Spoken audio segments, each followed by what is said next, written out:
Robert Wood wrote, Ruins of Baalbek, pages 7, 8. We shall then suppose, with Macrobius, that our Heliopolis received her idolatry from the city of the same name in Egypt, and practiced it with additional rites from Assyria. But, for the sake of those who would trace this matter higher, we shall just observe, first, that the Egyptian Heliopolis was situated on the confines of Egypt and Arabia. If we reject the fabulous origin of the Egyptian Heliopolis in Diodorus, Lib 5, and adopt Pliny's account, Lib 5, cap. 29, we shall find the sun was worshipped in Arabia before this city was built. Solis quoque oppidum quod non procul Memphi, in Egypti Citadiximus, Arabas conditors Habira. Pliny. Translation. Solis is well, a town not far from Memphis, which we said was situated in Egypt, had Arab founders.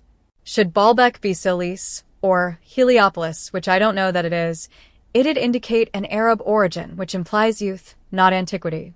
However, we will show the problem with supposing Arab origin in the next fresh batch, when I show you metals which at the very least demonstrate Roman origin, if they are authentic and accurately placed. Wood continued, IB, page 8. Macrobius proceeds to show that the divinity he speaks of was both Jupiter and the sun.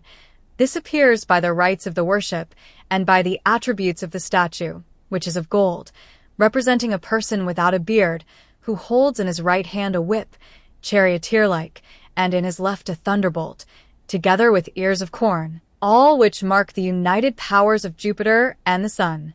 Again, the temple excels in divination, which belongs to Apollo or the sun.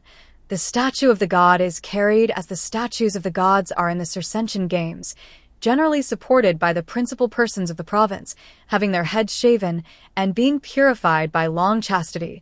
They are hurried violently on, not by their choice, but by the impulse of the divinity, in the same manner as the statues of the two fortunes at Antium are carried to give oracular answers.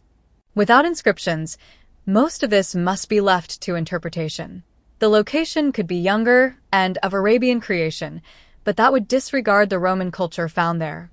What if the deity was Tinia, the Etrusco-Phoenician precursor to Jupiter, from whence Minerva sprung? If the location is older than Roman civilization, then one wouldn't need to overlook the Phoenician history because, as I've demonstrated, Phoenician history is ancient Italian, and thus Celtic, not Jewish or Mesopotamian culture.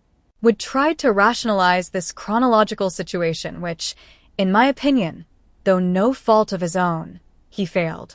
He wrote, IB, page 8, it may be alleged that the same period of history is also silent with regard to the buildings of Palmyra, though it appears probable, from our account of the antient state of that place, that at this time it was adorned with works of great magnificence, and therefore that the buildings of Heliopolis might also have then existed, though they escaped the notice of historians.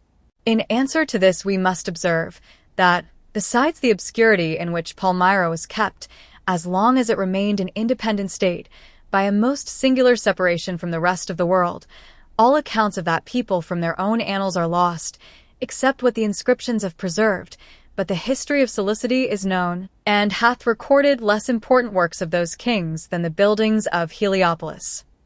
The buildings of Heliopolis escaped the notice of historians, much like Solomon's temple and pyramids also escaped the notice of historians. The conclusions I've arrived at could be that most of the so-called accounts of historians are fabrications of monks in the Middle Ages, or that the buildings predate the accounts we have in the historical record, or that the buildings are much younger than pretended, and may even be creations to attract gullible tourists to those regions. There are other conclusions to draw, I'm sure, but these are the ones that I arrive at when trying to make sense of the chronological situation and the lack of authentic artifacts and accounts from the time these cultures thrived. There is certainly a Roman history or Roman-inspired history at Baalbek, but we'll dive into that in the rest of the article. For those who aren't members, but who need to catch up, invest in the Spirit World series and then the Real Universal Empire. Become a member to access the rest of this article.